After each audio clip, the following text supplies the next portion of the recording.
Good evening बेटा. Good afternoon.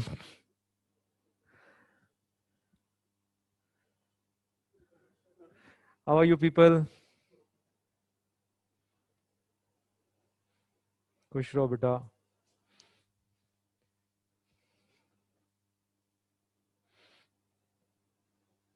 I am fine.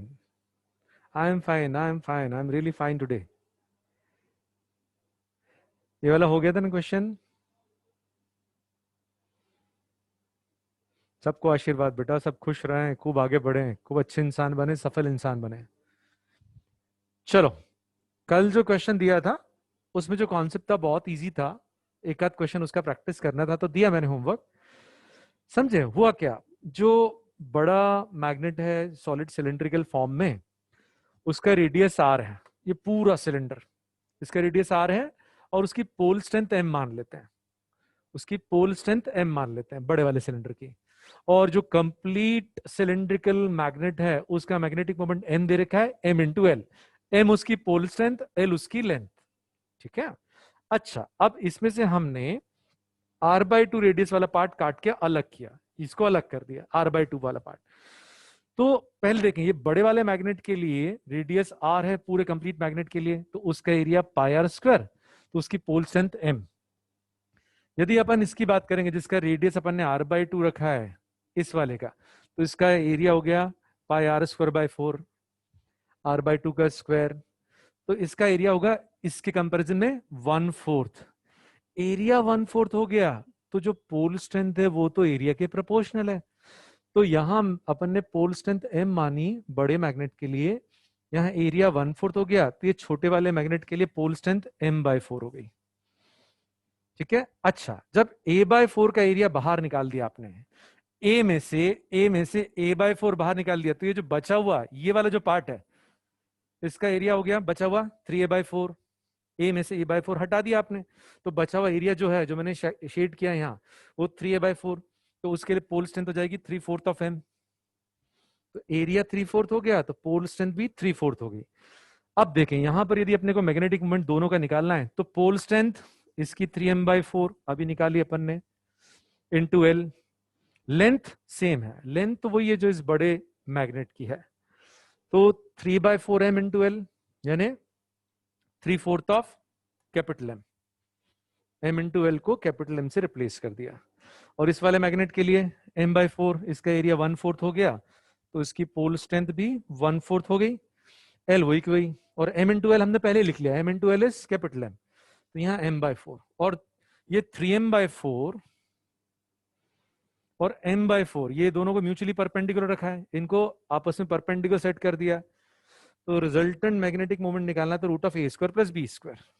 ठीक है. Is is okay? ये जो क्वेश्चन होमवर्क में दिया था क्लियर है? चलो बढ़िया. अब आज का टॉपिक चालू करते हैं. ठीक है. टाइम भी होने आ गया है, 45 पे ज्वाइन करना था सबको. कितना हो गया? 44. चलो 1 मिनट है. चलो आज का टॉपिक चालू करते हैं. एक बार है ना कपल का कॉन्सेप्ट फटाफट रिपीट कर लेते हैं, फटाफट. ठीक है. और फिर उसकी एप्लीकेशन मैग्नेटिज्म में देखेंगे. ध्यान से सुनो, समझो.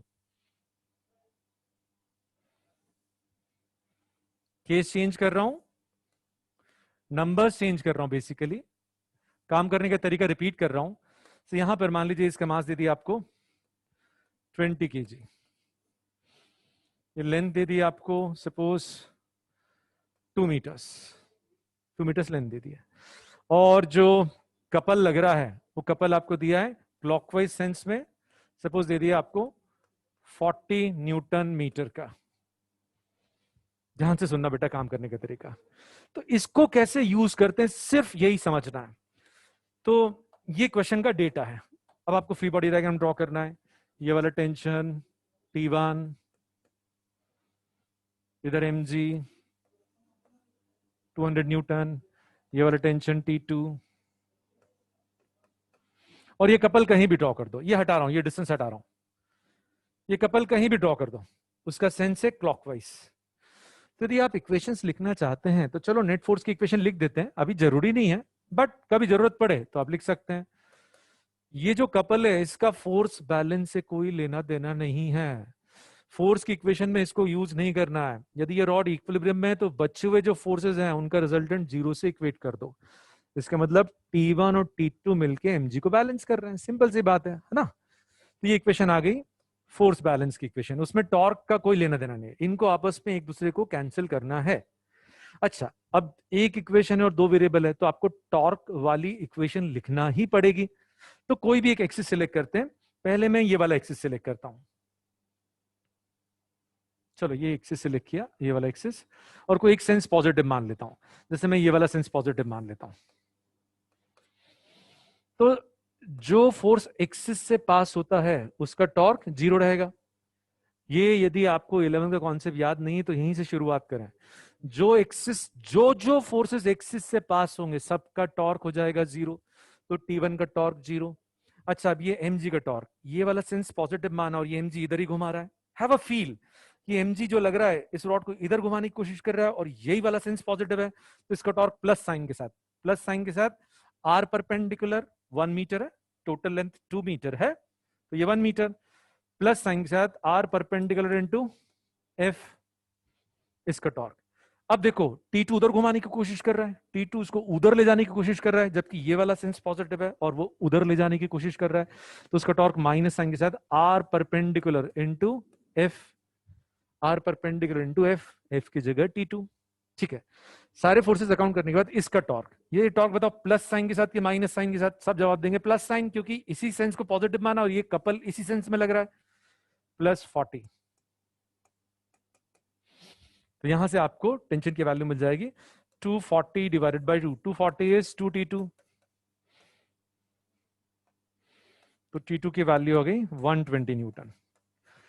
यदि ये 120 आ गया तो बचा हुआ T1 80, ये 120 तो ये 80। Is this okay?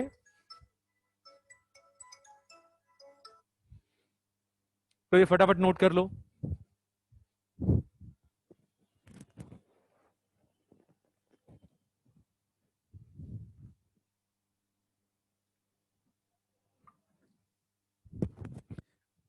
अब एमईसी पे आ जाते हैं, यहां कैसे आप इस कॉन्सेप्ट को एमईसी में यूज करेंगे। तो एक क्वेश्चन नोट करें बेटा, कपल का कॉन्सेप्ट कैसे यूज करेंगे, फटाफट नोट करो, फिर मैं समझाऊंगा पूरा केस। स्क्रीनशॉट ले लो फटाफट और अब समझो। स्क्रीनशॉट ले लिया होगा आपने। यहां पे जो सिस्टम है, एक रिंग है जो इस रॉड के अबाउट फ्रीली रोटेट कर सकता है, एक रिंग है जो इस रॉड के अबाउट फ्रीली रोटेट कर सकता है। क्या अरेंजमेंट है उससे लेना देना नहीं, कोई एक अरेंजमेंट है जिससे ये जो रिंग है इस एक्सिस के अबाउट, इस रॉड के अबाउट फ्रीली रोटेट कर रहा है ओमेगा से। रॉड और ये थ्रेड्स मासलेस हैं क्योंकि उनके लिए कुछ भी नहीं दे रखा है। रिंग के लिए एंगुलर वेलोसिटी ओमेगा है, रिंग घूम रहा है, उसका चार्ज क्यू है, रिंग का रेडियस आर है, रिंग का मास एम है, और ये रॉड की लेंथ एल है, और there is magnetic field in upward direction, B naught की मैग्नेटिक फील्ड अपवर्ड डायरेक्शन में है। और आपको ओमेगा की वैल्यू पूछिए जब ये टेंशन T2 जीरो हो जाता है।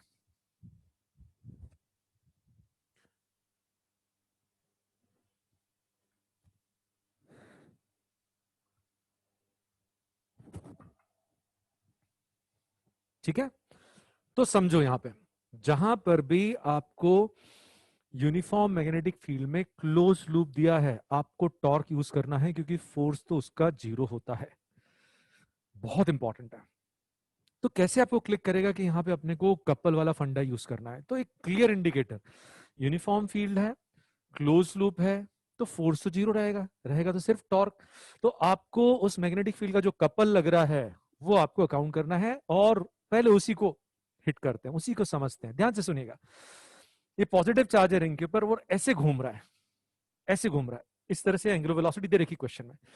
तो पॉजिटिव चार्ज ऐसे घूम रहा है तो it is equal to current carrying ring, current ऐसे चल रहा है, तो मैग्नेटिक मोमेंट रहता है एक्सिस के अलोंग, मैग्नेटिक मोमेंट हुआ करता है एक्सिस के अलोंग, तो मैग्नेटिक मोमेंट आ गया इस डायरेक्शन में, ये मैग्नेटिक मोमेंट का डायरेक्शन आ गया, ये मैग्नेटिक मोमेंट। और मैग्नेटिक फील्ड ऊपर की तरफ। तो इस मैग्नेटिक मोमेंट को फील्ड अपने अलोंग घुमाने की कोशिश करेगी। तो यहां ड्रॉ करता हूं, ये जो मैग्नेटिक मोमेंट इधर है और मैग्नेटिक फील्ड अपवर्ड डायरेक्शन में। एक एक स्टेप समझते चलो, एक एक स्टेप पे फोकस कि ये ओमेगा ऐसी है, पॉजिटिव चार्ज ऐसे घूम रहा है तो मैग्नेटिक मोमेंट इधर आएगा और फिर मैग्नेटिक फील्ड इधर है।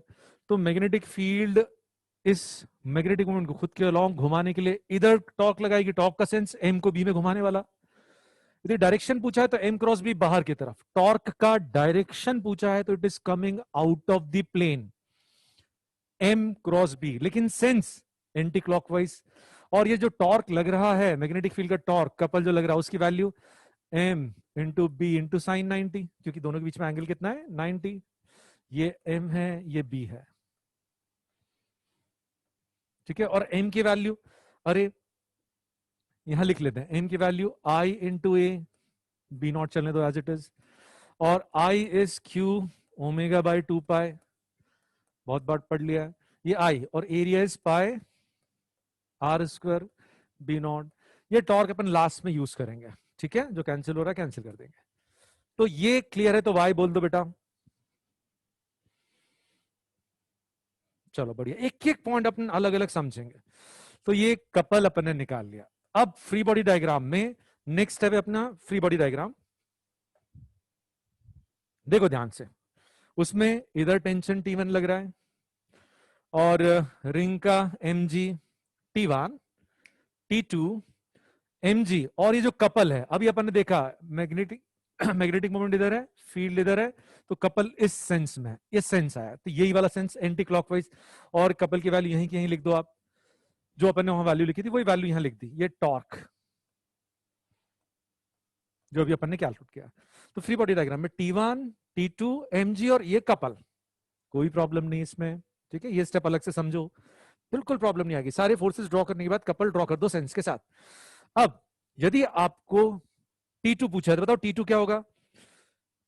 T2 जीरो के लिए काम करना है, T2 की वैल्यू उन्होंने दे रखी है। जब ये टेंशन जीरो हो जाता है तब उस समय ओमेगा, वो ओमेगा बताओ जिसके कारण ये टेंशन जीरो हो जाता है। ओमेगा की वो वैल्यू बताइए जिसके लिए कि टेंशन जीरो हो जाता है। तो ये टेंशन तो जीरो ही है। अब T1 बताओ। यहां देखो इसका फोर्स में कंट्रीब्यूशन नहीं है, इसका नेट फोर्स कितना है जीरो। तो T1 की वैल्यू किसके बराबर आएगी बताओ, mg। तो बहुत इजीली, यदि T1 पूछा है तो बहुत इजीली लिख सकते हैं कि T1 is equal to mg, because T1 and T2 together balance mg and T2 is zero. अब इससे आपको ओमेगा तो नहीं मिली, तो ओमेगा के लिए आपको टॉर्क वाली इक्वेशन लिखना है। ध्यान से सुनिए बेटा, अब कपल कैसे यूज करेंगे। वो जो क्वेश्चन अपन ने सॉल्व किया था लास्ट क्लास में और आज शुरू में, उसमें कपल दे रखा था 10 न्यूटन मीटर या 20 न्यूटन मीटर। अब हमने वो निकाला कपल। हम इस एक्सिस के अबाउट नेट टॉर्क जीरो से इक्वेट करेंगे और ये वाला सेंस पॉजिटिव मान लेते हैं, मर्जी आपकी। इस एक्सिस के अबाउट नेट टॉर्क जीरो की इक्वेशन लिखेंगे और एक सेंस पॉजिटिव मान लो, तो T1 का टॉर्क कितना हो जाएगा जीरो। ये एक्सिस से ही पास हो रहा है तो T1 का टॉर्क जीरो। अच्छा T2 का टॉर्क नहीं, पहले mg का टॉर्क, ये सेंस पॉजिटिव माना और mg इधर घुमा रहा है, mg इधर घुमाने की कोशिश कर रहा है, तो mg का टॉर्क माइनस साइन के साथ minus mg r perpendicular is l/2।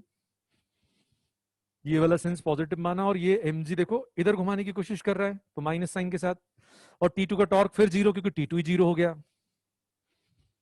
T2 zero ही हो गया। और बताओ ये टॉर्क प्लस साइन के साथ, ये कपल प्लस साइन के साथ की माइनस, ये वाला सेंस पॉजिटिव माना और ये कपल इसी सेंस में लग रहा है तो प्लस साइन के साथ, प्लस टाउ, बाद में वैल्यू लिख देंगे। तो देखो यहाँ पे इक्वेट करते हैं, इसको उधर ले जाते हैं, tau tau is equal to mgl/2, tau की जगह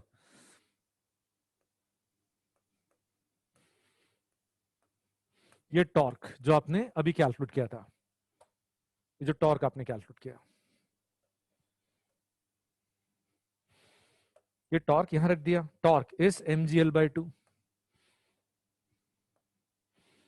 You have one equation and one variable. You can very peacefully find it.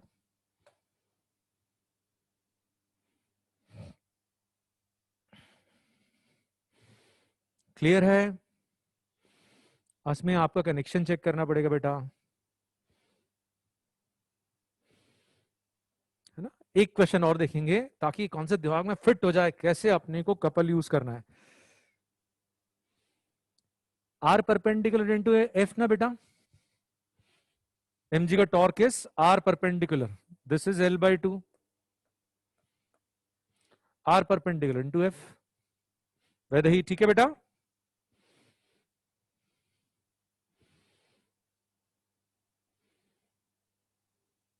बेटा T1 डायरेक्टली निकल रहा है, T1 के लिए कुछ नहीं करना है, mg है ना। और यदि T2 जीरो नहीं होता तो बिल्कुल ठीक बोल रहे हो आप, T2 वाली एक्सिस लेते बिल्कुल ठीक। जल्दी जल्दी नोट करो बेटा। उज्जवल हर बार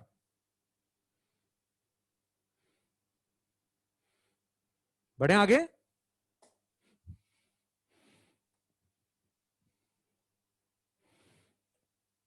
एक और क्वेश्चन, बहुत इंपॉर्टेंट क्वेश्चन, हर सोर्स में मिलेगा आपको। स्क्रीनशॉट ले लीजिए, फिर मैं समझाता हूं।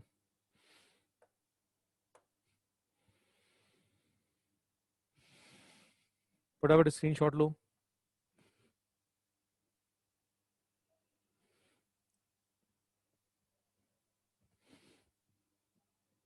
फटाफट फटाफट ले लिया। अब समझो ध्यान से, सुनो। एक इंक्लाइन प्लेन है, उसके ऊपर एक सॉलिड स्फेयर इक्विलिब्रियम में है। सिलेंडर नहीं है, सॉलिड स्फेयर है। और इस सॉलिड स्फेयर के ऊपर अपन ने लूप बना दिया, वायर लपेट के, एंड टर्न्स लपेट दिए उसके डायमेट्रिकल प्लेन में। जैसे क्रिकेट की बॉल होती है ना, उस पे धागे से सिलाई करते हैं बीच में से, तो ऐसे है ना, ये सॉलिड स्फेयर है। और ऐसे अपन ने उसके ऊपर ये कॉइल रैप कर दिया है, और इस कॉइल में एंड टर्न्स हैं। कॉइल का रेडियस स्फेयर के रेडियस के बराबर रहेगा, है ना। इसमें एंड टर्न्स है, it has and turns, coil has and turns.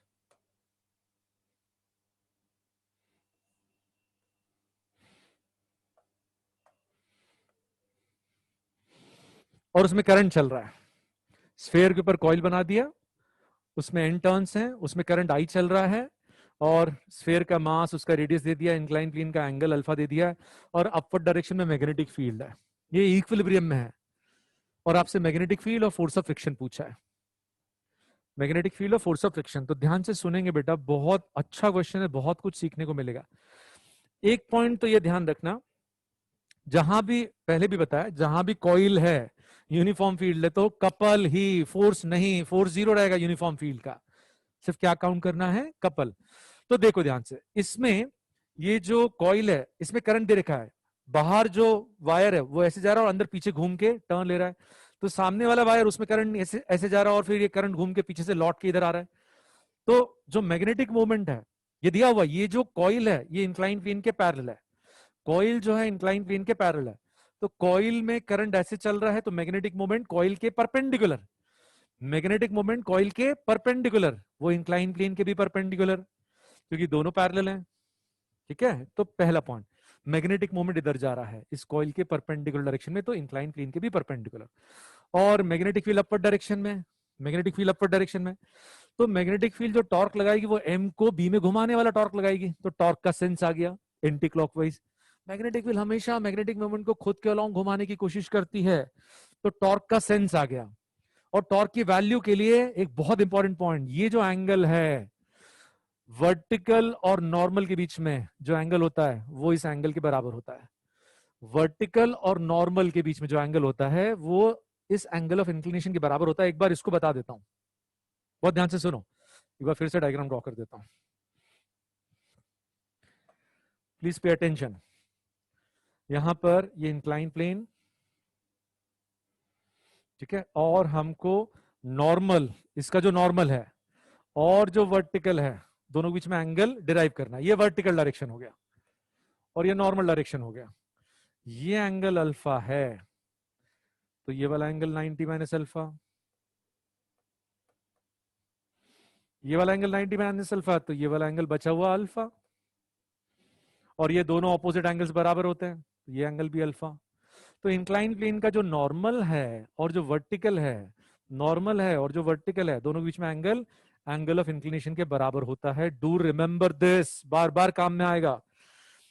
तो ये जो मैग्नेटिक मोमेंट है वो इस कॉइल के परपेंडिकुलर यानी नॉर्मल डायरेक्शन में है, और मैग्नेटिक फील्ड वर्टिकल डायरेक्शन में है, तो दोनों के बीच में एंगल अल्फा आ गया। तो जो टॉर्क है उसकी वैल्यू यही लॉक कर देते हैं, torque is M B sine alpha, B अपने को कैलकुलेट करना है, अल्फा गिवन है, एम लिखना है, तो ये जो कॉइल है इसके लिए एम लिखना है, तो एन आई ए बताओ, ये जो कॉइल है ये सर्कुलर रहेगा, ऐसा इस स्फीयर के ऊपर लपेटा अपन ने, स्फीयर के डायमेट्रिकल प्लेन में वायर को लपेटा है, तो उसका रेडियस इस स्फीयर के रेडियस के बराबर, जो कॉइल लपेटा है वो भी सर्कुलर है, स्फीयर के ऊपर लपेट दिया है, तो सर्कुलर कॉइल का रेडियस स्फीयर के रेडियस के बराबर, तो ये टॉर्क आ गया M B sine alpha, M B के बीच में एंगल अल्फा, और M is N I A, और नंबर ऑफ टर्न्स नहीं दे रखे तो इट इज इक्वल टू 1। तो ये अपन नेक्स्ट इसमें यूज करेंगे। अब देखो ध्यान से, ये जो स्फीयर इक्विलिब्रियम में है इसका फ्री बॉडी डायग्राम बहुत इजीली समझ में आएगा, बहुत ध्यान से सुनो। mg का along the incline plane component mg sine alpha, बहुत इजी। mg का इंक्लाइन प्लेन के परपेंडिकुलर डायरेक्शन में कंपोनेंट mg cos अल्फा, इधर नॉर्मल रिएक्शन और force of friction up the incline. Free body diagram में कोई प्रॉब्लम नहीं आएगी, mg sine alpha, mg cos alpha, normal reaction और force of friction up the incline. और जो कपल है वो भी अपन ने लिखा, ये है m, this is m b sine alpha, m अभी लिखा बेटा। तो ये टॉर्क और उसका सेंस अभी बताया था, देखो ये सेंस है, इधर वाला सेंस, तो उसको भी प्लॉट कर दिया। अब नेट फोर्स जीरो की इक्वेशन से नॉर्मल रिएक्शन बताओ कितनी आएगी, फटाफट। Normal reaction how much, normal reaction इस डायरेक्शन में यही दो हैं तो एक दूसरे को बैलेंस करेंगे, तो यदि नॉर्मल रिएक्शन पूछी है तो mg cos अल्फा, यदि फोर्स ऑफ फ्रिक्शन पूछा है तो बताओ कितना आएगा, इस डायरेक्शन में अलोंग द इंक्लाइन, इसका फोर्स से लेना देना नहीं है, वो किसी फोर्स को कैंसिल नहीं कर सकता, तो ये दोनों आपस में कैंसिल हो रहे हैं।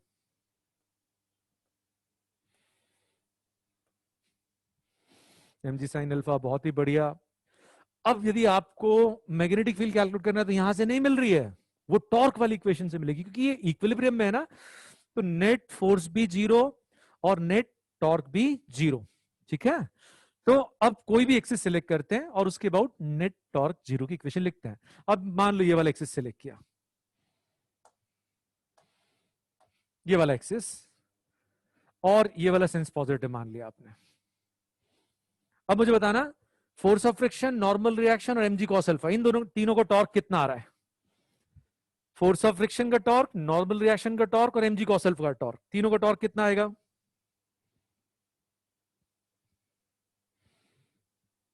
सिलेक्ट एनी एक्सिस, मैंने ये वाला एक्सिस इसलिए लिया क्योंकि इससे तीन तीन फोर्सेस पास हो रहे हैं। हमेशा ध्यान रखना रोटेशन में भी ये बड़े काम का एक्सिस है, क्योंकि फोर्स ऑफ फ्रिक्शन एन और mg cos अल्फा सबका टॉर्क जीरो हो जाता है, क्योंकि इस एक्सिस से जो भी फोर्स पास होगा उसका टॉर्क जीरो हो जाएगा। फोर्स ऑफ फ्रिक्शन पास हो रहा है, नॉर्मल रिएक्शन पास हो रही है, mg cos अल्फा भी यहीं से पास हो रहा है, तो बचा रह गया सिर्फ mg sin अल्फा। और ये सेंस पॉजिटिव माना और mg sin अल्फा इधर घुमाने की कोशिश कर रहा है, आपने ये वाला सेंस पॉजिटिव माना और mg sin अल्फा इधर घुमाने की कोशिश कर रहा है, तो टॉर्क माइनस साइन के साथ minus R perpendicular, mg sin alpha का डिस्टेंस बताओ यहां से एक्सिस से r, mg sin अल्फा का यहां से डिस्टेंस कितना है, perpendicular distance r, minus r into mg sin alpha, ये माइनस साइन के साथ। अब इन तीनों का टॉर्क जीरो, इसका टॉर्क अकाउंट कर लिया, अब इसका टॉर्क प्लस साइन के साथ माइनस साइन के साथ बताओ, प्लस साइन के साथ, तो प्लस जो भी है tau is equal to zero, बाद में लिखेंगे, बार बार लिख के टाइम खराब होगा। अब इसको उधर ले जाते हैं और टॉर्क लिख देते हैं, ये टॉर्क इधर कितना, N I A, this is M B sine alpha is equal to, ये उधर शिफ्ट कर देता है, R M G sine alpha. You have one equation and one variable, you can very peacefully find the value of b. Is this clear now?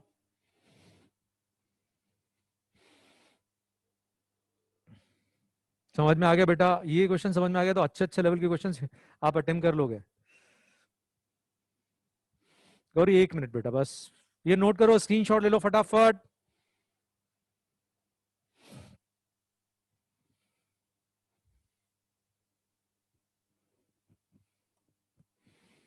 जल्दी question वाली slide दिखा रहा हूं, इसका भी स्क्रीनशॉट ले लो जल्दी फटाफट।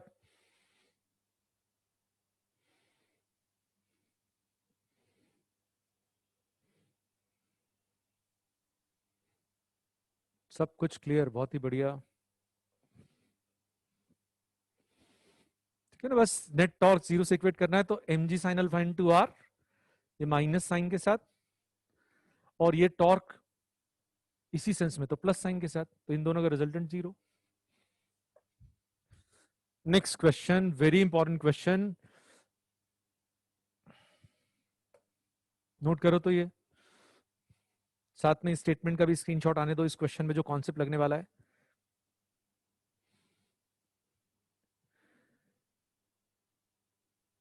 कभी ओमेगा देंगे तो कभी निकालना पड़ेगा, ओमेगा निकालना वाला केस देखेंगे ना बेटा। सुहाना, फोर्स ऑफ फ्रिक्शन जो है इसी एक्सिस से पास हो रहा है ना, इसी एक्सिस से पास हो रहा फोर्स ऑफ फ्रिक्शन, तो उसका टॉर्क कितना आएगा, जीरो। ठीक है सुहाना। अब समझो ये क्वेश्चन क्या है, इसमें फिक्स्ड एक्सिस नहीं दे रखा है। इस क्वेश्चन में कई बार उलझन ही आ जाती है कि, ध्यान से सुनो बेटा, यदि ये रोटेट करेगा तो कौन सी एक्सिस के अबाउट, ये वाला केस हमने अब सॉल्व किया था कि भाई ये जो रिंग है इस धागे से लटका हुआ है, तो इसके लिए एक्सिस ऑफ रोटेशन गिवन है, ये रोटेट करेगा तो एसी एक्सिस के अबाउट रोटेट करेगा। लेकिन यहां पर ये फ्री है, कोई एक्सिस नहीं यहां पे दे रखा, तो बहुत ध्यान से सुनो, ये करंट कैरिंग रिंग है, फ्रिक्शन नहीं दे रखा है, मतलब फ्रिक्शनलेस सरफेस पे रखा है, इसका मास m दे दिया, रेडियस r, इसमें करंट I चल रहा है, और magnetic field B, uniform magnetic field B है, इसको इस पोजीशन से छोड़ दिया है, रिलीज किया है, तो इसका इनिशियल एंगुलर एक्सेलरेशन और एक्सेलरेशन पूछा है। तो जैसे आपने पढ़ा यूनिफॉर्म फील्ड क्लोज लूप, तो फोर्स कितना आएगा, जीरो, तो फोर्स तो जीरो है, तो ये तो जीरो आएगा। इनिशियल एक्सेलरेशन तो डेफिनेटली कितना आएगा, जीरो, क्योंकि फोर्स ही नहीं लग रहा भाई। mg को n कैंसिल कर देगा, और mg और n तो कैंसिल हो रहे हैं, और मैग्नेटिक फील्ड फोर्स लगा नहीं रही है, mg और n कैंसिल हो रहे हैं और मैग्नेटिक फील्ड फोर्स लगा ही नहीं रही है, फ्रिक्शन भी नहीं है, तो नेट फोर्स जीरो है। लेकिन क्या टॉर्क भी जीरो है, बताओ क्या टॉर्क जीरो आएगा, नो तो ये नेट फोर्स तो जीरो है, तो एक्सेलरेशन जीरो आएगा, किसका एक्सेलरेशन जीरो, सेंटर ऑफ मास का। नेट एक्सटर्नल फोर्स जीरो होता है तो किसका एक्सेलरेशन डेफिनेटली जीरो होगा, सेंटर ऑफ मास का, है ना, एक्सटर्नल फोर्स जीरो है तो सेंटर ऑफ मास का एक्सेलरेशन जीरो, ये पक्की बात। या उसको एक बार और बताऊंगा, तो इसका एक्सेलरेशन तो जीरो आ गया, लेकिन टॉर्क तो लगेगा, क्यों, क्योंकि देखो मैग्नेटिक मोमेंट अंदर की तरफ है, विजुअलाइज ये अंदर जा रहा है मैग्नेटिक मोमेंट, और मैग्नेटिक फील्ड इधर है, ये मैग्नेटिक फील्ड, मैग्नेटिक मोमेंट अंदर और ये मैग्नेटिक फील्ड, तो मैग्नेटिक फील्ड इस मैग्नेटिक मोमेंट को खुद के अलोंग घुमाने के लिए, लूप को ऐसे घुमाने के लिए टॉर्क लगाएगी, तो फोर्स तो जीरो है लेकिन टॉर्क जीरो नहीं है, तो ये चलेगा नहीं घूमेगा, ये चलेगा नहीं घूमेगा, चलेगा नहीं तो क्या नहीं चलेगा, सबसे इंपॉर्टेंट है, वो घूम रहा है तो उसके, जैसे ये घूमेगा, जैसे मान लो ये रिंग घूमता है तो इसके पॉइंट्स घूमेंगे ना, इसके पॉइंट्स घूम रहे हैं, तो क्या नहीं चलेगा, सेंटर ऑफ मास नहीं चलेगा, ये समझना है।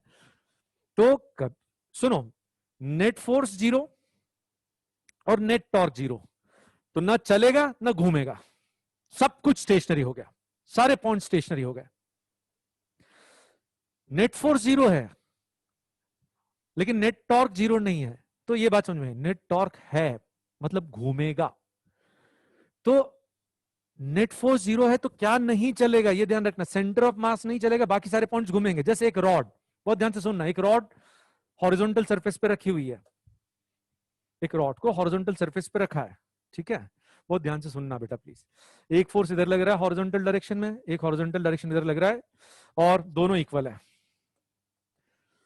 तो बताओ ये रॉड, पूरी की पूरी रॉड स्टेशनरी रहेगी क्या, क्या पूरी रॉड स्टेशनरी रहेगी, नो, क्या स्टेशनरी रहेगा, सेंटर ऑफ मास, और ये सब घूमने वाले हैं इसके अबाउट। तो एक्सिस कहां से पास होगा, जिस एक्सिस के अबाउट रॉड रोटेट कर रही है वो बताओ कहां से पास होना चाहिए, सेंटर ऑफ मास से, क्योंकि यदि, क्योंकि ये पता चल गया ना सेंटर ऑफ मास स्टेशनरी, उसके अबाउट घूमने वाला है, वो पॉइंट स्टेशनरी रहने वाला है, तो एक्सिस यहां से पास नहीं हो सकता है। यदि एक्सिस सेंटर ऑफ मास के अलावा किसी दूसरे पॉइंट से पास होगा तो ये सेंटर ऑफ मास भी घूमने लग जाएगा, जबकि वो चल नहीं सकता, उसका एक्सेलरेशन जीरो रहेगा। ठीक है, इज इज ओके। तो नेट फोर्स जीरो है तो सेंटर ऑफ मास का एक्सेलरेशन जीरो आया और बाकी के पॉइंट्स घूमेंगे। तो इस केस में नेट फोर्स जीरो है, then if body rotates then axis of rotation must pass through centre of mass. Is the concept clear?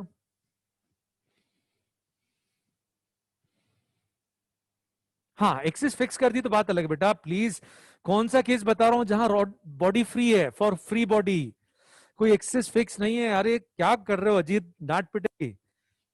जहां एक्सिस फिक्स्ड है उसी एक्सिस के अबाउट रोटेट करना पड़ेगा बॉडी को। ठीक है, ध्यान रखना। यहां पर केस कैसा है कि भाई एक्सिस फ्री है, कोई रिजिड एक्सिस नहीं है। ठीक है, अब इसका सॉल्यूशन ध्यान से सुनिए। यहां पर please pay attention, net force zero है लेकिन टॉर्क जीरो नहीं है। तो जैसे ही पढ़ा नेट फोर्स जीरो आया और टॉर्क लग रहा है, तो ये चलेगी नहीं, घूमेगी। और कौन से एक्सिस के अबाउट घूमेगी? जो सेंटर ऑफ मास से पास हो रहा है। तो देखो, ये मैग्नेटिक मोमेंट अंदर, ये कॉइल ऐसा और मैग्नेटिक मोमेंट अंदर जा रहा है। तो ये मैग्नेटिक फील्ड इसको ऐसे टर्न करेगी, कॉइल ऐसे घूमने वाला है। तो ये एक्सिस, वर्टिकल एक्सिस कहां से पास होगा? सेंटर ऑफ मास से। This is very critical. इस एक्सिस के अबाउट ऐसे घूमने वाली है। ठीक है, और एक्सेलेरेशन निकालना है, अल्फा निकालना है। तो tau is equal to I alpha, tau divided by I, that is alpha. तो टॉर्क, इनिशियली टॉर्क, एम और बी के बीच में एंगल, एम अंदर जा रहा है और बी इधर, एम और बी के बीच में angle 90, M B sine 90 divided by I which is M R square by 2। ये मास अलग है और ये मैग्नेटिक मोमेंट अलग है, कैंसिल मत कर देना। Torque is M B sine 90 और डायमेट्रिकल एक्सिस के अबाउट रिंग का मोमेंट ऑफ इनर्शिया कल ही बता दिया था, M R square by 2, this is alpha. और मैग्नेटिक मोमेंट की जगह क्या लिखेंगे? N which is 1, I A. ये आंसर आ गया। क्लियर है ये? Is this absolutely clear?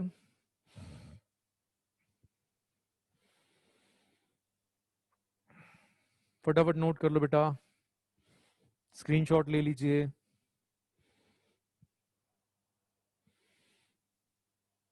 Axis should pass through centre of मास ना।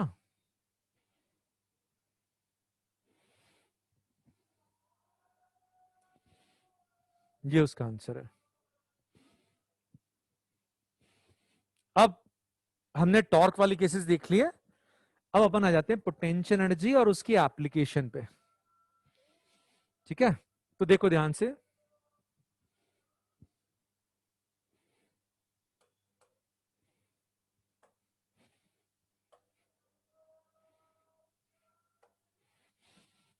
U in electrostatic is minus P dot E, उसी को बेस बना रहे भाई, डायपोल का बिहेवियर सब जगह एक जैसा रहता है। तो U is equal to minus M dot B, और एम और बी के बीच में एंगल थीटा है तो minus M B cos theta.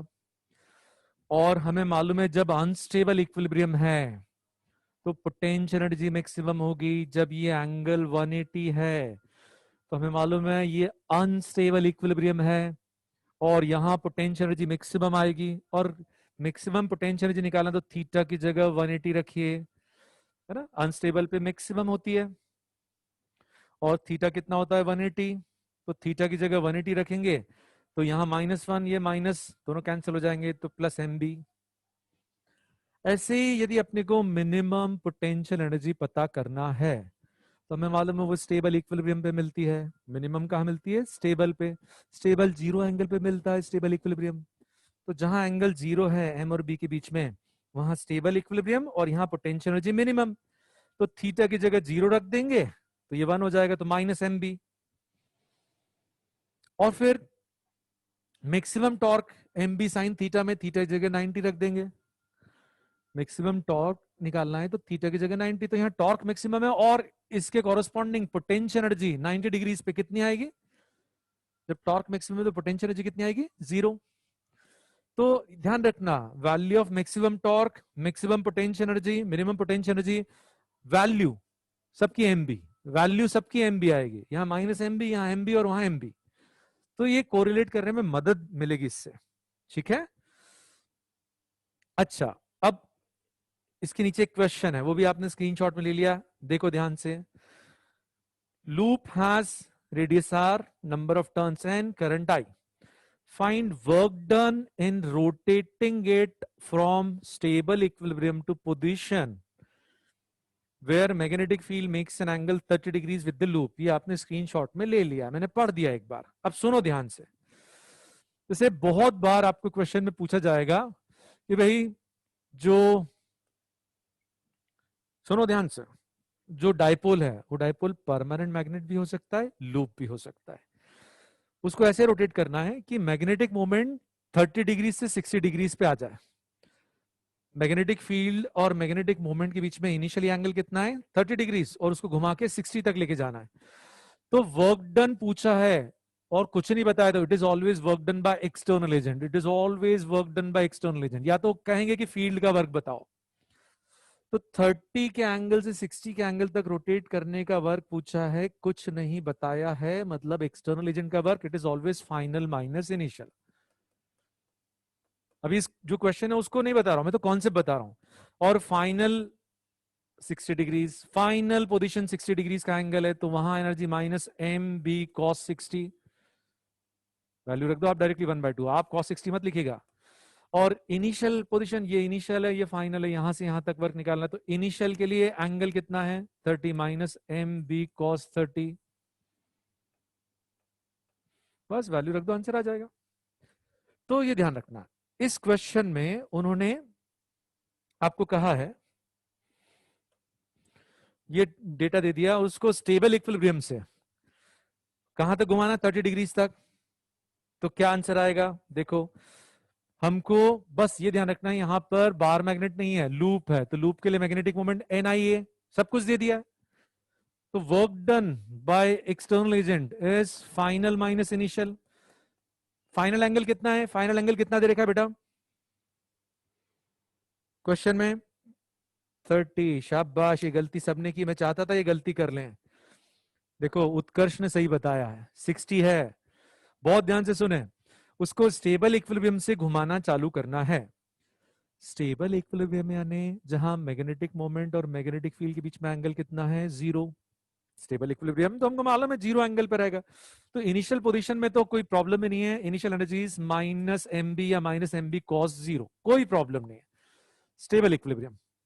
Final position में वो डेटा जो देते हैं कि फाइनल पोजीशन वो है जहां कॉइल, कॉइल जो है, ये जो कॉइल है ये मैग्नेटिक फील्ड के साथ 30 डिग्रीज का एंगल बना रहा है।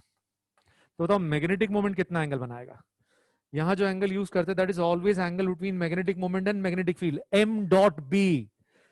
तो ये कॉइल यदि मैग्नेटिक फील्ड के साथ 30 डिग्रीज का एंगल बना रहा है, तो बताओ ये मैग्नेटिक मोमेंट कितना एंगल बनाएगा, 60। तो यहां पे फाइनल पोजीशन में एंगल 60 यूज करेंगे, माइनस एम बी कॉस 60। ये गलती बहुत सारे बच्चे करते हैं, अब नहीं करना है, यहां मैंने बता दिया इस पॉइंट को। Is this clear the point, फटाफट नोट करो बेटा, प्लीज नोट इट एकदम फटाफट।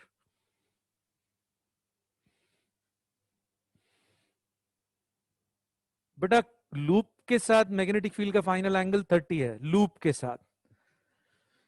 तो हमको यदि पोटेंशियल एनर्जी लिखना है तो हमको मैग्नेटिक फील्ड और मैग्नेटिक मोमेंट के बीच का एंगल यूज करना है, तो 30 यूज नहीं करेंगे, 60 यूज करेंगे। विराज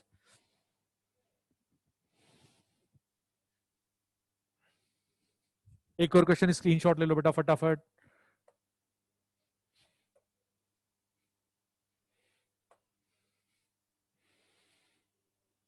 ठीक है, थोड़ा सा फील डेवलप करने के लिए एक तो क्वेश्चंस और simple questions.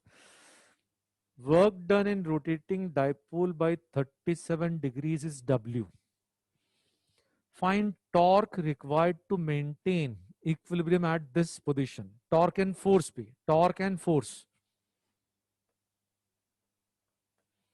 Required to maintain equilibrium at this position. फिर रख दो बेटा, सिर्फ चीजों को दिमाग में स्टोर करने के लिए मैं एक दो क्वेश्चन एडिशनल करा रहा हूं। तो आपको जो पूछा है उस पर फोकस करें। यूनिफॉर्म फील्ड है, यूनिफॉर्म फील्ड गिवन है, तो बताओ कितना फोर्स लगाएगी वो, कितना फोर्स लगाएगी? जीरो। जीरो फोर्स लगाएगी तो हमको फोर्स तो नहीं लगाना पड़ेगा, लेकिन वो टॉर्क लगाएगी, तो जितना टॉर्क मैग्नेटिक फील्ड लगाएगी उतना ही हमको लगाना पड़ेगा उसको इक्विलिब्रियम में रखने के लिए। तो चलो जो अपने को पूछा उसको हिट करते हैं। Torque is M B sine theta, तो साइन 37, इतना टॉर्क हमको लगाना पड़ेगा, यानी 3/5 टाइम्स एम बी। लेकिन अपने को चारों ऑप्शंस डब्ल्यू के टर्म्स में दे रखे हैं, एम और बी कहां गिवन है, तो अपने को एम बी को रिप्लेस करना है, बस एम और बी को। चलो पहली स्टेप, इसमें किसी को प्रॉब्लम नहीं आएगी। सेकंड स्टेप, अब अपने को एम बी निकालना है, तो जो दे रखा है वो यूज करते हैं। बात यह है उसको 37 डिग्री से रोटेट कर रहे हैं, तो इनिशियल एंगल क्या लोगे, जल्दी बताओ, इनिशियल एंगल कितना लोगे? जीरो। ये ध्यान रखना, यदि इनिशियल एंगल गिवन नहीं है तो इनिशियल एंगल जीरो लोगे, क्योंकि जीरो पे ही वो इक्विलिब्रियम में मिलने वाला है। अपने आप छोड़ देंगे तो इक्विलिब्रियम कंडीशन में मिलेगा वो। तो initial condition if not given, take it to be position of stable equilibrium, जहां पर एम और बी दोनों सेम डायरेक्शन में है। तो जो वर्क डन है W, that is final, final is 37। 37 degree से रोटेट कर रहे हैं, कहां से शुरू कर रहे हैं, जीरो से, तो work done W is final minus initial, final is minus M B cos 37, cos 37 is 4/5, initial is minus mb cos 0, तो ये आ रहा है W आ रहा है, इधर minus minus plus, M B minus M B 4/5, तो this is M B by 5, वो तो आप भी कर लोगे। तो एम बी की जगह क्या रख देंगे, यहां से एम बी की जगह 5W, या एम बी बाई 5 को, एम बी बाई 5 को W से रिप्लेस कर दो, M B by 5 is W। यहां से यहां गए और फिर यहां से घूम के यहां आए, 3W इज द आंसर। बढ़िया,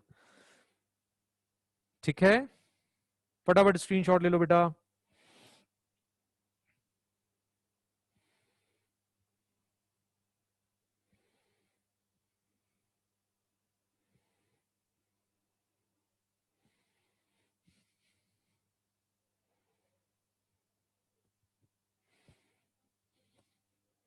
चलो एक और क्वेश्चन फटाफट नोट करो।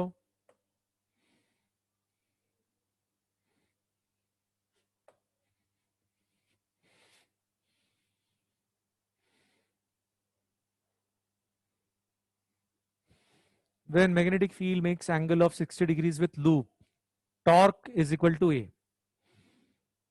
गुड गुड उज्जवल, एंजॉय, मजा आने दो, मजा आ गया। Find U at stable and unstable equilibrium, maximum minimum energy पूछिए। तो एक बार फिर से देखें, थोड़ा सा दिमाग में और अच्छे से फिक्स हो जाए। जब मैग्नेटिक फील्ड लूप के साथ 60 डिग्रीज बना रही है तब टॉर्क ए है, और मैक्सिमम मिनिमम एनर्जी निकालना, तो हमको मालूम है स्टेबल पर मैक्सिमम, सॉरी अनस्टेबल इक्विलिब्रियम पर पोटेंशियल एनर्जी मैक्सिमम है, और उसकी वैल्यू है plus M B, maximum plus M B, या रख दो minus M B, minus M B cos 180 रख दो चाहो तो। और स्टेबल इक्विलिब्रियम पे एनर्जी मिनिमम होती है, वो माइनस एम बी, कौन से फॉर्मूले से, minus M B cos theta से। तो अपने को बेसिकली एम बी की वैल्यू चाहिए, सबको यही रिलेट करने वाला है। तो क्या दे रखा है आपको, 60 डिग्री पे टॉर्क दे रखा है, ठीक है, देखो लोगों ने पकड़ लिया पॉइंट, बहुत ही बढ़िया, बहुत ही बढ़िया। ये जो टॉर्क है किस एंगल के लिए दे रखा है, 60 के लिए, तो टॉर्क होता है एम बी साइन थीटा। सही लिखा है कि इसमें गलती कर दी मैंने, ये सही है कि गलत है? गलत है, सही बात। क्योंकि बेटा हमेशा जो एंगल यूज करना है अपने को, वो मैग्नेटिक मोमेंट और फील्ड का। यहां पर जो फील्ड है वो लूप के साथ 60 डिग्रीज बना रही है, तो मैग्नेटिक मोमेंट के साथ कितना बनाएगी, 30। तो ये गलत है, यहां पर ये एंगल 30 आना चाहिए, दिस इज रॉन्ग। तो M B sine 30 is equal to A, तो यहाँ 2a और माइनस 2a, एम बी की जगह 2a आ गया। मैंने जान करके दो क्वेश्चंस एक जैसे कराए कि गलती एग्जाम में नहीं होना चाहिए।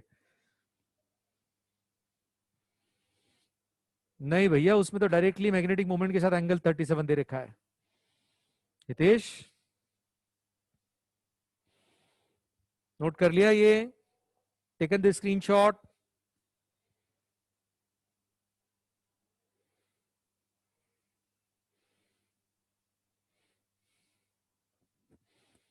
अच्छा, अब एक एनसीईआरटी का क्वेश्चन, आई थिंक एनसीईआरटी में दे रखा है या नीट में आया। इन चार सिचुएशंस में सेम लूप है, सेम मैग्नेटिक फील्ड है, बट लूप को अलग अलग तरीके से रखा है। Arrange an increasing order of potential energy, arrange an increasing order of potential energy. तो कॉन्सेप्ट समझ लो बेटा, इजी है। सिर्फ एक कॉन्सेप्ट को रिव्यू करने के लिए क्वेश्चन दिया है कि यहां जब मैग्नेटिक फील्ड और मैग्नेटिक मोमेंट, ये मैग्नेटिक फील्ड फिक्स्ड है, मैग्नेटिक मोमेंट दोनों अलाइंड है सेम डायरेक्शन में, तो मिनिमम पोटेंशियल एनर्जी। और यदि अपन लूप को इधर टर्न कर देंगे, मैग्नेटिक मोमेंट इधर ले आएंगे, तो मैक्सिमम। तो इस पोजीशन में मैक्सिमम पोटेंशियल एनर्जी अनस्टेबल, और यहां इस पोजीशन में मिनिमम। तो जैसे जैसे इसको टर्न करेंगे, पोटेंशियल एनर्जी बढ़ती चली जाएगी। जैसे जैसे ये एंगल बढ़ेगा, जैसे जैसे मिनिमम से मैक्सिमम की तरफ जाएंगे, तो पोटेंशियल एनर्जी बढ़ेगी। तो बस यही क्राइटेरिया है कि जैसे जैसे एम और बी के बीच में एंगल 0 से 180 की तरफ जाएगा, वैसे वैसे पोटेंशियल एनर्जी बढ़ेगी। तो यहां पर इंक्रीजिंग ऑर्डर में ये सबसे छोटी एनर्जी 1 सबसे छोटा, फिर उसके बाद नेक्स्ट एंगल है 3, एंगल बढ़ते बढ़ते पहले यहां पहुंचेगा, नेक्स्ट 3 इससे बड़ी, फिर उससे बड़ी एनर्जी सेकंड में, फिर सबसे बड़ी फोर्थ में। एकदम इजी कॉन्सेप्ट है, लेकिन ये दिमाग में फिट हो इसलिए एक क्वेश्चन मैंने करा दिया। कोई डाउट इसमें? 1 3 2 4। अक्षत ने रिवर्स ऑर्डर लिख दिया, चलेगा, कोई प्रॉब्लम नहीं, डिक्रीजिंग ऑर्डर लिख दिया। सुजल कोई डाउट है? सुजल बेटा कोई डाउट है? चलो फटाफट स्क्रीनशॉट ले लो, आगे बढ़ते हैं। डायपोल के लिए भी यही चलेगा, exactly same for dipole in electric field, there is no difference. अब मैं आपको ना काइनेटिक एनर्जी वगैरह वाले केसेस बताता हूं, काइनेटिक एनर्जी पोटेंशियल एनर्जी वाले केसेस। इसका स्क्रीनशॉट लो फटाफट, मैं पढ़ देता हूं जब तक। A bar magnet of magnetic moment 10 ampere meter square is free to rotate about a vertical axis passing through its center, है ना? Bar magnet of magnetic moment 10 ampere meter square is free to rotate about vertical axis passing through its center. और इस axis के about आई दे दिया 0.2 kg पर metre, kg metre square. इस axis के about I है 0.2 kg metre square. It is released from east west position, magnet को east west position से रिलीज किया है। Find its maximum kinetic energy and maximum omega, find its maximum kinetic energy and maximum omega. और earth की field का horizontal component दे दिया है 50 micro Tesla, और वर्टिकल कंपोनेंट भी दे दिया है, वो भी आप लिख सकते हो।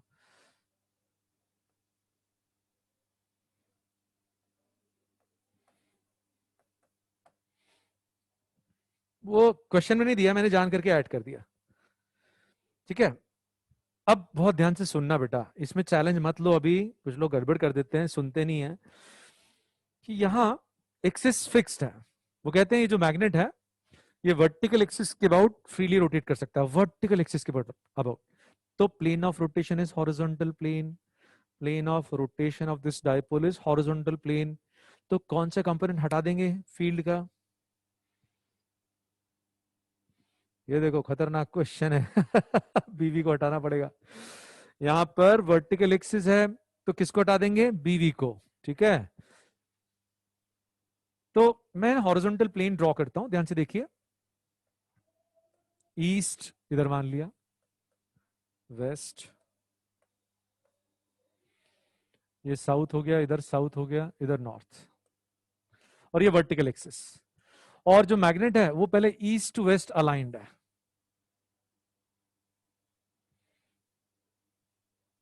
इस एक्सिस के बाद रोटेट कर सकता है east to waste.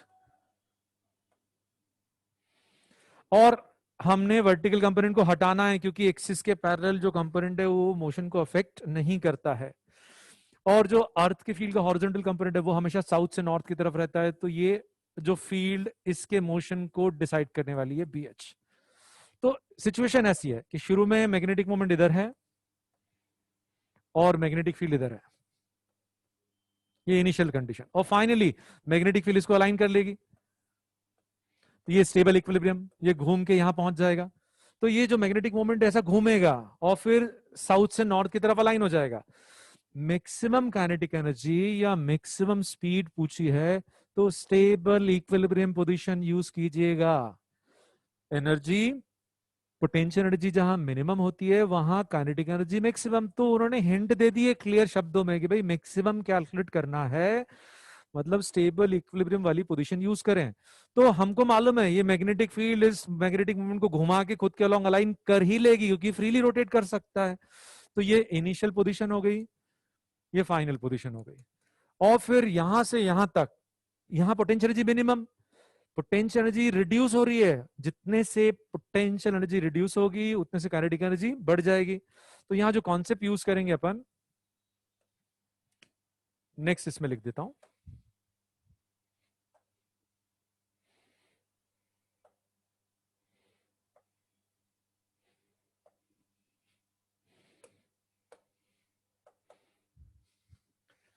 Loss in potential energy is equal to gain in kinetic energy। Loss होता है हमेशा इनिशियल माइनस फाइनल, हमेशा लॉस याद रखेंगे, reduction is initial minus final, gain is always final minus initial.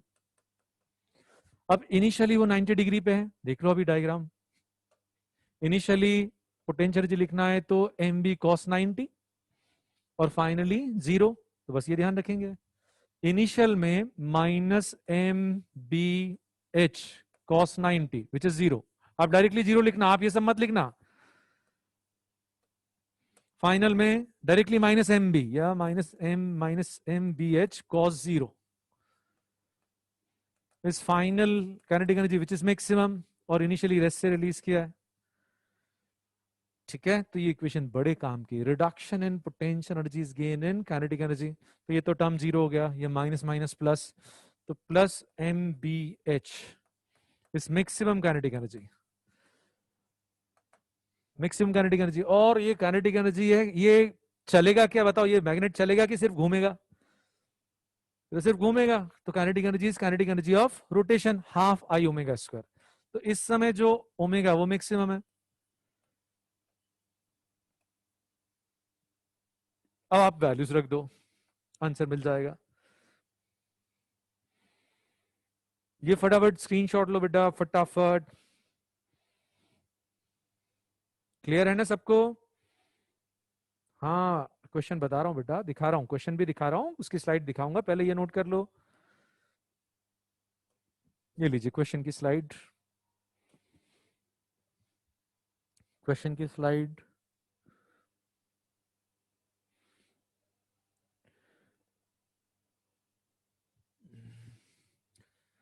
बेटा BH की value दे दी है आपको, आपको I दे दिया है, आपको M दे दिया है।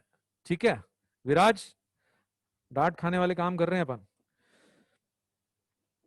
यहां पर देखो भाई, अपने पास M है, अपने पास BH है, तो मैक्सिमम काइनेटिक एनर्जी तो डायरेक्टली आ गई, और ओमेगा निकालना है तो I भी अपने को मालूम है। नहीं है मांग, जब एक्सिस ऑफ रोटेशन वर्टिकल है तब वर्टिकल कंपोनेंट हट जाएगा, अभी आगे वर्टिकल कंपोनेंट भी यूज करेंगे। ठीक है,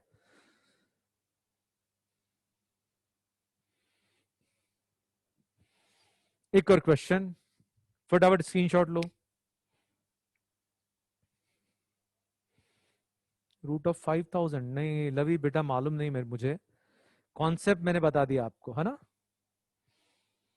बट वो माइक्रो टेस्ला यूज किया आपने लवी, माइक्रो टेस्ला 10⁻⁻6 लगाया नहीं लगता है।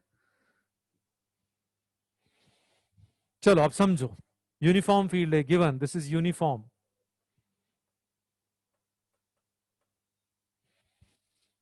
इस रिंग को इस सरफेस पे रिलीज किया, इसकी मैक्सिमम काइनेटिक एनर्जी और मैक्सिमम ओमेगा पूछिए, तो आप मुझे बताओ क्या ये चलेगा?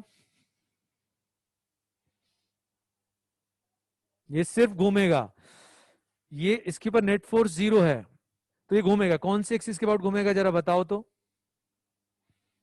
कौन सी एक्सिस? सेंटर ऑफ मास से पास होगा। भाई ये देखो मैग्नेटिक मोमेंट इधर है, मैग्नेटिक मोमेंट इधर है, तो ये लूप को मैग्नेटिक फील्ड ऐसे टर्न करने वाली है, तो ऐसा एक्सिस जो सेंटर ऑफ मास से पास होगा उसके अबाउट ये घूमने वाला है। ऐसा है, मैग्नेटिक मोमेंट इधर है, मैग्नेटिक मोमेंट घूम के इधर जाएगा, तो axis must pass through centre of मास। ठीक है, और मैक्सिमम काइनेटिक एनर्जी कब मिलेगी? जब मैग्नेटिक मोमेंट मैग्नेटिक फील्ड के अलोंग अलाइन हो जाएगा। ये इनिशियल पोजीशन, जब ये घूम के इधर आ जाएगा तो स्टेबल इक्विलिब्रियम, स्टेबल इक्विलिब्रियम में potential energy minimum, kinetic energy maximum. तो यहां पर फिर से gain in kinetic energy final minus initial is loss in potential energy initial minus final. और ये मैक्सिमम काइनेटिक एनर्जी यदि स्टेबल इक्विलिब्रियम पे कैलकुलेट करेंगे तो फाइनल के लिए और इनिशियल के लिए एंगल्स हमको मालूम है, इनिशियल एंगल 90 है तो ये 0 है, minus M B cos 90। M M और बी के बीच में एंगल ये एम और ये बी, और final stable equilibrium. Stable equilibrium कैसे पता चला? क्योंकि वहीं पोटेंशियल एनर्जी मिनिमम रहेगी तो वहां काइनेटिक एनर्जी मैक्सिमम। तो मैक्सिमम काइनेटिक एनर्जी तो डायरेक्टली आ गई, that is M into B. और यदि अर्थ की फील्ड दे रखी तो फिर से सिर्फ कौन सी फील्ड यूज करेंगे बताओ? यदि अर्थ की फील्ड दे रखी तो सिर्फ कौन सी फील्ड यूज करेंगे? बी एच, क्योंकि एक्सिस इसका वर्टिकल है। तो दिस इज एम बी, और इसको रिप्लेस कर देंगे हाफ आई, आई की जगह M R square by 2। M अलग है और मैग्नेटिक मोमेंट अलग है। डायमेट्रिकल एक्सिस के about moment of inertia M R square by 2 होता है, तो यहां से ओमेगा की मैक्सिमम वैल्यू मिल जाएगी।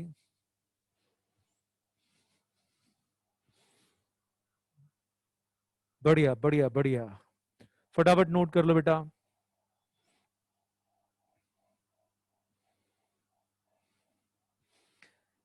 90 डिग्री है ना कशिश, minus M B cos 90। Kashish minus M B cos 90 initial energy. बढ़िया विराज, गुड। चलो अब ये तो बस एक लाइन लिखा रहा हूं, आप इलेक्ट्रोस्टैटिक में ये वाला टॉपिक रिवाइज करना। Dipole in non uniform magnetic field, तो बोथ फोर्स एंड टॉर्क में एक्ट ऑन इट, दोनों लग सकते हैं, दोनों नहीं भी लग सकते हैं। Dipole in non uniform magnetic field, both force and torque में एक्ट ऑन इट। ठीक है, हाँ छोटे डायपोल के लिए नॉन यूनिफॉर्म मैग्नेटिक फील्ड में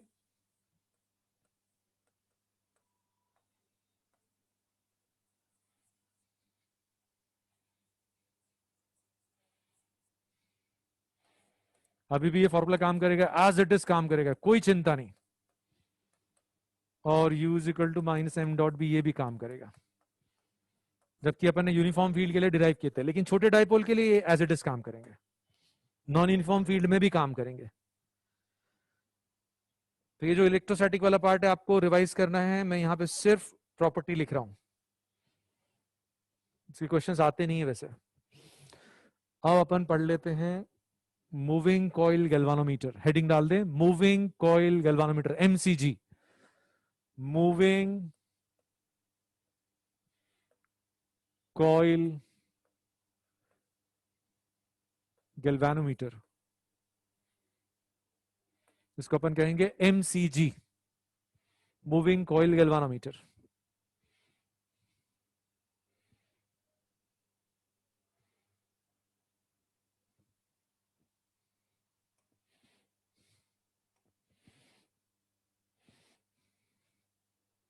यही वाला कशिश?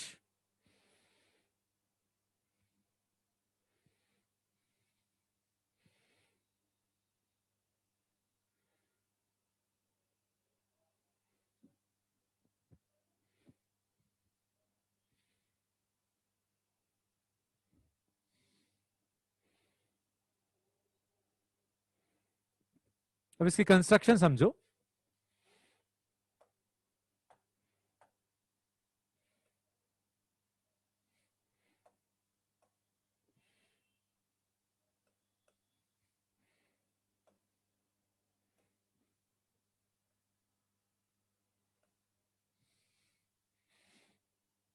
इसमें दो हॉर्स शू शेप के पोल पीसेस यूज करते हैं। मैग्नेट के जो दो पोल्स हैं वो हॉर्स शू के शेप में रहते हैं। ऐसे दो पोल्स हैं, इधर नॉर्थ इधर साउथ, उनका शेप ऐसा रहता है। जैसे उसको ऐसे विजुलाइज कर सकते हैं,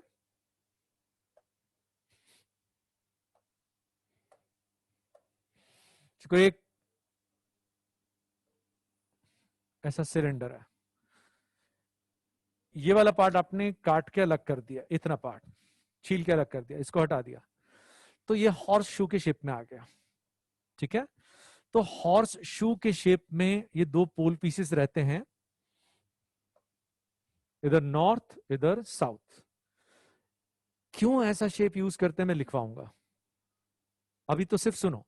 रेडियल फील्ड जनरेट करने के लिए, फील्ड जो है वो रेडियल रहे, फील्ड लाइंस रेडियल डायरेक्शन में रहे, इसलिए ऐसा शेप यूज करते हैं। ठीक है, फील्ड को स्ट्रांग रखने के लिए, रेडियल रखने के लिए, इस शेप के कारण फील्ड रेडियल रहती है। लिखेंगे अपन, पॉइंट्स लिखेंगे और फिर इसको विजुलाइज करें। ये दो पोल पीसेस ऐसे रखे हुए हैं, देखो बेटा विजुलाइज करो, ऐसे दो पोल पीसेस हॉरिजॉन्टली है ऐसे।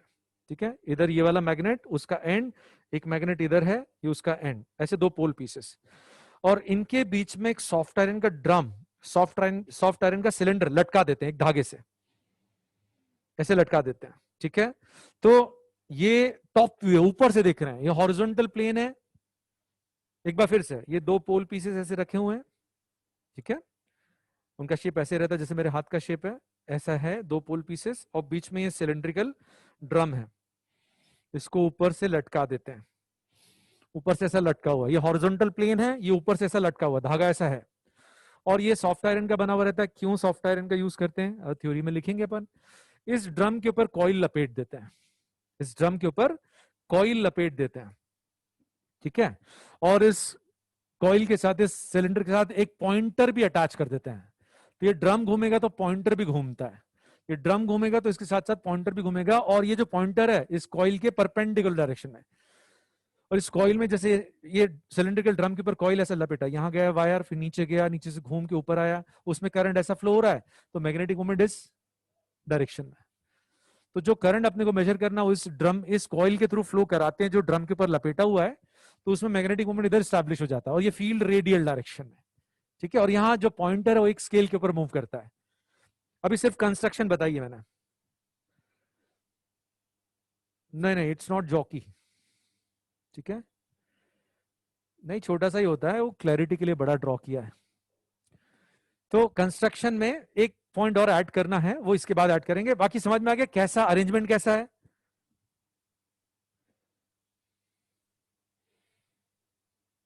इसका यूज राम पिटाई होगी, मूविंग कॉइल गैल्वानोमीटर को करंट मेजर करने के लिए यूज करते हैं। ठीक है, अच्छा अब ये काम कैसे करता है, तो जो करंट हमको मेजर करना है, ठीक है, वो इसमें फ्लो कराते हैं, और ध्यान से सुनना बहुत, कि जैसे करंट फ्लो होगा इसके पास मैग्नेटिक मोमेंट आ जाएगा, और जो मैग्नेटिक मोमेंट है उसके ऊपर मैग्नेटिक फील्ड टॉर्क लगा के खुद के अलोंग घुमाने की कोशिश करेगी, इसको ऐसे घुमाने की कोशिश करेगी। जो मैग्नेटिक मोमेंट इधर है, ये वाली फील्ड टॉर्क, ये वाली फील्ड लगा रही, ये नहीं, जो कॉइल की लोकेशन पे फील्ड है वो उसके ऊपर टॉर्क लगाएगी। तो ये मैग्नेटिक मोमेंट इस डायरेक्शन में, ऐसा मैग्नेटिक मोमेंट, और ये फील्ड, तो दोनों के बीच में एंगल कितना आया 90। तो ये जो फील्ड है टॉर्क लगाएगी, इसको घुमाएगी, लेकिन कितना टॉर्क लगाएगी शुरू में, एम बी साइन 90। ठीक है, एम बी साइन 90 का टॉर्क लगेगा, और फिर ये ड्रम घूमेगा। अब सुनो, जैसे घूमेगा तो फिर ये क्या चेंज आएगा, ये घूमा और अब इधर आ गया,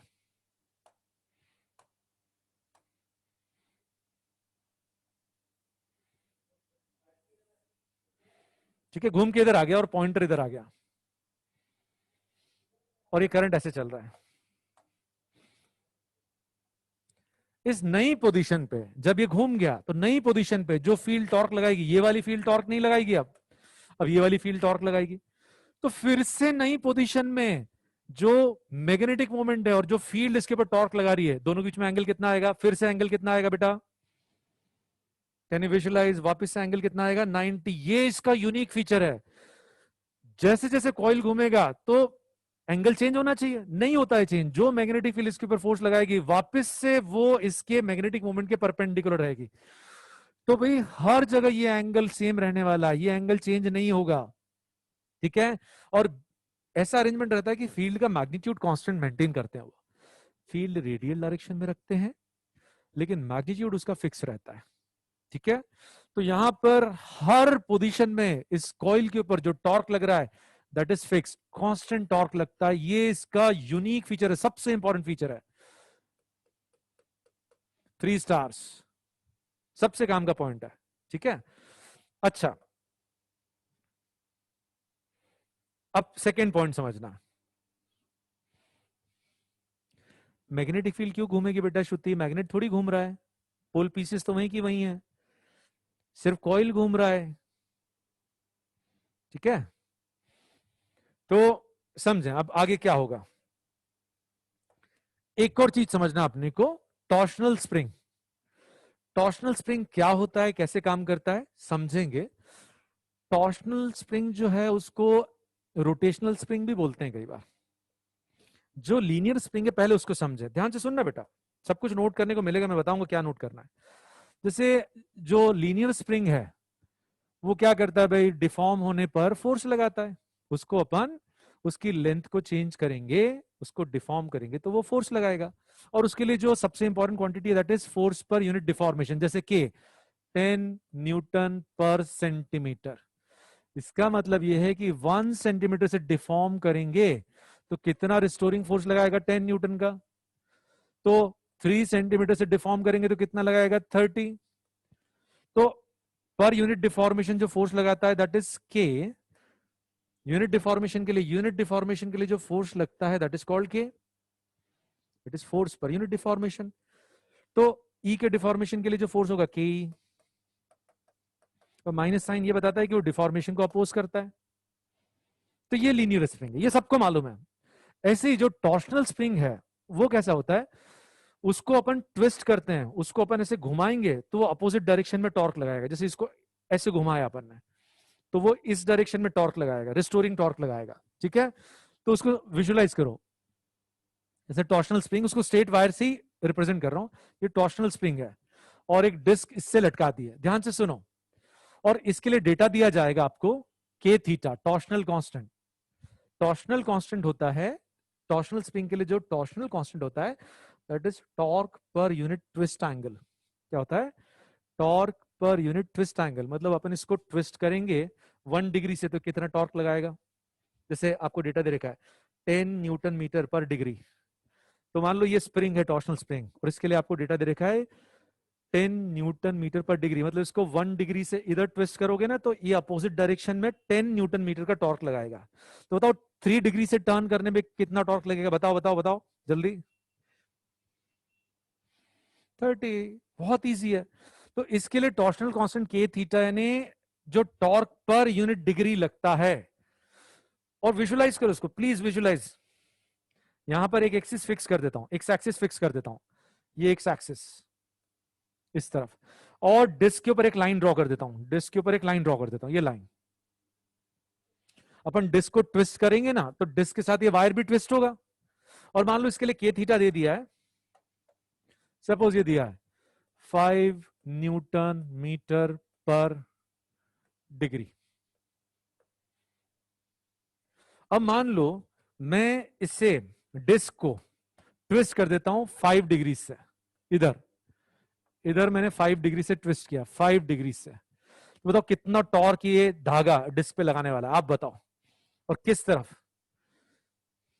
कितना लगेगा, 25 पर डिग्री। कितना लग रहा है टॉर्क, 5 Nm, तो 5 डिग्री के लिए टॉर्क लगेगा 25। बताओ ए डायरेक्शन में कि बी डायरेक्शन में, ए डायरेक्शन में लगेगा कि बी, बी रिस्टोरिंग है, वो अपोज करेगा, ठीक है।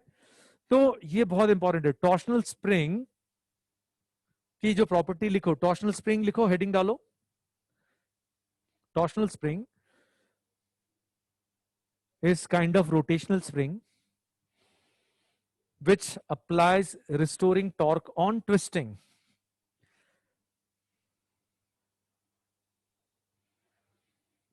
Torsional spring is kind of rotational spring which applies torque on twisting, restoring torque on twisting. लिख लिया ये बेटा, रिस्टोरिंग टॉर्क ऑन ट्विस्टिंग। और उसके लिए जो टॉर्शनल कांस्टेंट होता है, इसको लिखना torsional constant, this is torsional constant.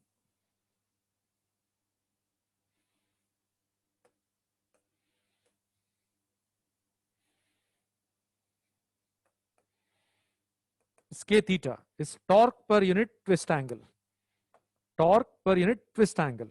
For example ऐसे ऐसे स्पेसिफाई करते हैं उसको, और ये किसी एंगल थीटा पे जो टॉर्क लगाएगा that is torque per unit twist into angle of twist. और माइनस साइन ये बताता है कि वो जिधर भी ट्विस्ट करोगे उसके अपोजिट, जिधर भी ट्विस्ट करोगे, जिधर भी ट्विस्ट करोगे उसके अपोजिट। ठीक है, एंगल रेट नहीं बेटा दिया जाएगा, यहां पे पर डिग्री है तो फिर ये एंगल डिग्री में, ये पर रेडियन है तो ये एंगल रेडियन में, वो तो आपको जैसा दे रखा वैसा यूज करना है। ठीक है, अरे अब लिखा तो हुआ है बेटा ये, it is torque per unit twist angle. ठीक है, लिख दिया मैंने उसको। अब बहुत ध्यान से सुनेंगे। अभी मान लो सिर्फ मैग्नेटिक फील्ड का इफेक्ट अकाउंट करना है, तो जैसे एक बार फिर से बहुत ध्यान से सुनना, पूरा रिपीट कर रहा हूं कि जो करंट अपने को मेजर करना है वो इस कॉइल में फ्लो होना चालू होगा। प्लीज पे अटेंशन, फिर आपको बार बार पढ़ना नहीं पड़ेगा, अच्छे से समझ लोगे। और जो मैग्नेटिक मोमेंट है पॉइंटर के अलोंग है, तो जैसे करंट फ्लो होना चालू हुआ ये वाली फील्ड फोर्स लगाएगी, रादर टॉर्क लगाएगी और इसको घुमाएगी। और टॉर्क कितना लगेगा, M into B into sine 90। कितना लगेगा, M into B into sine 90। अब सुनो ध्यान से, ये जो टॉर्क है यहां पर तो बी और एम के बीच में एंगल 90 है, लेकिन ये टॉर्क जैसे इसको घुमाएगा, ये ड्रम घूमेगा तो इसके साथ कॉइल भी घूमेगा, तो नई पोजीशन में एंगल चेंज होगा क्या, देखते हैं ध्यान से। जैसे आपने इसको ट्विस्ट किया, आपने नहीं मैग्नेटिक फील्ड में ट्विस्ट किया, तो ये नई पोजीशन पे आ गया और ये करंट ऐसे चल रहा है।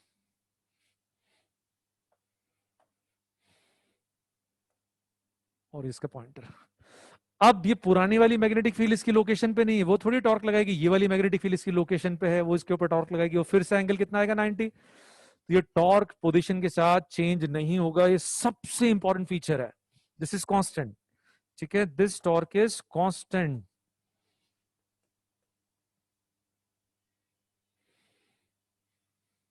अच्छा, अब नेक्स्ट पॉइंट, ये धागे से लटका हुआ है ऐसे, जैसे जैसे ये घूमेगा धागा ट्विस्ट होगा, धागा ट्विस्ट होगा तो अपोजिट डायरेक्शन में टॉर्क लगाएगा। जैसे जैसे ये मैग्नेटिक फील्ड का टॉर्क इसको ट्विस्ट करेगा, जो जो जिस धागे से लटका हुआ है वो टॉर्शनल स्प्रिंग है, जिस धागे से लटकाते हैं वो धागा टॉर्शनल स्प्रिंग है। तो वो जो टॉर्शनल स्प्रिंग है जैसे जैसे ये टर्न होते जाएगा वो अपोजिट डायरेक्शन में टॉर्क लगाएगा, और कभी ना कभी उसका टॉर्क इसको बैलेंस कर देगा। जब तक मैग्नेटिक फील्ड का टॉर्क बैलेंस नहीं होता तब तक मैग्नेटिक फील्ड इसको घुमाते जाएगी, कहीं ना कहीं मैग्नेटिक फील्ड का टॉर्क इससे बैलेंस हो जाएगा, तो वहां जाके ये रुक जाएगा। तो इक्विलिब्रियम कंडीशन में जहां ये रुकने वाला है,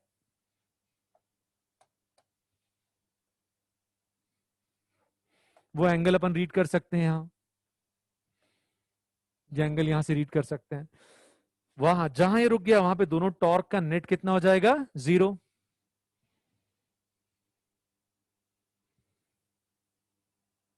विराज कहाँ ये रोटेट थोड़ी होता चले जाएगा, क्योंकि ऊपर टॉर्शनल वायर जो है वो इसको अपोजिट डायरेक्शन में टॉर्क लगा के रोक देगा। बाकी की फील्ड टॉर्क थोड़ी लगाएगी बेटा, ये वाली फील्ड आप ये समझो कितने मतलब सिली डाउट है, इसको मैं कहूंगा सच में सिली डाउट।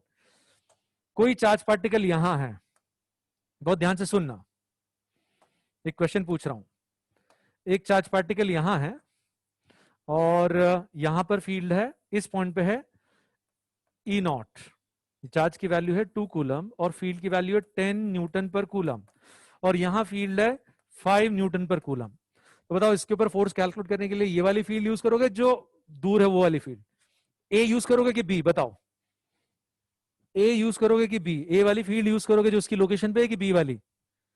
अरे तो बाकी की फील्ड से क्या लेना था ना उसका, ठीक है, ये गड़बड़ करी आपने, रियल लैक ऑफ कॉन्सेंट्रेशन। तो जैसे जैसे ये घूमेगा, रिस्टोरिंग टॉर्क इसका बढ़ते चले जाए, ये घूम ट्विस्ट होते जा रहा है, तो ये अपोजिट डायरेक्शन में टॉर्क लगाएगा और कहीं ना कहीं जाके दोनों एक दूसरे को बैलेंस कर देंगे।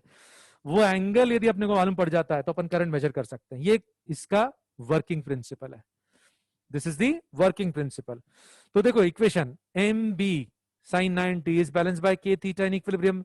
तो N I A B is equal to K theta, सबसे काम की इक्वेशन, मोस्ट इंपॉर्टेंट इक्वेशन। अब आगे समझें।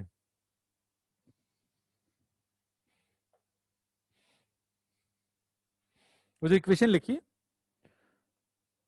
एम बी साइन 90 के थीटा, एक बार फिर लिख देता हूं ताकि आपको याद करने की जरूरत ना पड़े। तो M is N I A B is equal to K theta. तो करंट मेजर करना है, तो जहां ये रुक गया वो एंगल अपन रीड कर सकते हैं वहां से, बट वो एंगल कभी अपन डायरेक्टली यूज नहीं करते हैं। सुनिए ध्यान से कैसे काम होता है। ये एंगल जहां वो रुक गया वो स्केल से एक तरीका रीड कर सकते हैं, और ये सब अपने को मालूम है, तो इसकी वैल्यू अपन निकाल सकते हैं। एक इंस्ट्रूमेंट के लिए फिक्स रहती है। सपोज ये वैल्यू आई 2 एम्पियर पर डिग्री, सपोज, क्योंकि इसकी यूनिट आएगी एम्पियर पर डिग्री, इसकी वैल्यू क्या आएगी एम्पियर पर डिग्री। करंट को थीटा से डिवाइड करके वैल्यू मिल रही है, तो आपने इसकी वैल्यू निकाल ली, तो इक्वेशन आ गई I is equal to 2 theta. अब जो करंट फ्लो हो रहा है वो मेजर करना है, तो ये इक्विलिब्रियम आया सपोज 3 डिग्रीज पे, तो बताओ कितना करंट फ्लो हो रहा है, बताओ करंट कितना आएगा, जल्दी बताओ बस। तो यहां पर यदि आप ये एंगल वहां से मेजर कर लेते हो, ये कांस्टेंट आपको मालूम है, तो इक्विलिब्रियम कंडीशन में ये एंगल पता चल गया, तो उससे आपको करंट पता चल जाएगा। 1.5 डिग्रीज पे कितना करंट रहेगा, 3 एम्पियर। बट ऐसा नहीं करते हैं, वो क्या करते हैं, ये जो स्केल है हमको मालूम है ये इंस्ट्रूमेंट के लिए फिक्स्ड है। ये रिलेशन आया, जो करंट फ्लो हो रहा है और जहां ये रुकता है, दोनों के बीच में जो करंट फ्लो हो रहा है और जिस एंगल पे रुकता है पॉइंटर, दोनों के बीच में ये रिलेशन आया। तो ये कांस्टेंट है जिसकी वैल्यू सपोज 2 आई, तो जहां पर 1 डिग्री लिखा हुआ है, यदि पॉइंटर 1 डिग्री पे रुकता है तो एक्चुअल में करंट कितना है, 2 एम्पियर। तो 1 डिग्री को काट के 2 एम्पियर लिख देंगे, 2 डिग्री को काट के 4 एम्पियर लिख देंगे, वगैरह वगैरह। तो स्केल को ही चेंज कर देते हैं। क्या कर देते हैं, स्केल को चेंज कर देते हैं। Is this okay? ठीक है। तो अब कल इसकी थ्योरी लिखाऊंगा और यहां से आगे बताऊंगा। यहां तक तो एकदम क्लियर है ना बेटा, वाई और एन?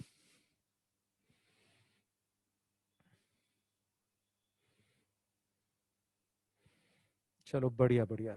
चलो आप क्वेश्चंस भेजो, सभी टॉपिक्स के भेज सकते हो। अच्छे क्वेश्चन सिलेक्ट करके कल मैं आपको गाइड करूंगा कैसे आप अच्छे लेवल के क्वेश्चन सॉल्व करेंगे। ठीक है, चलो। हाँ हेमांग, वो कल लेंगे ना अपन। चलो बेटा, take care, bye, be happy, अच्छे से पढ़ाई करो। प्लीज कल 1 DB बेटा आप भेजो ना क्वेश्चन, जो क्वेश्चन भेजोगे टेस्ट सिलेबस के मैं सॉल्व करूंगा। ठीक है, चलो बाय, टेक केयर।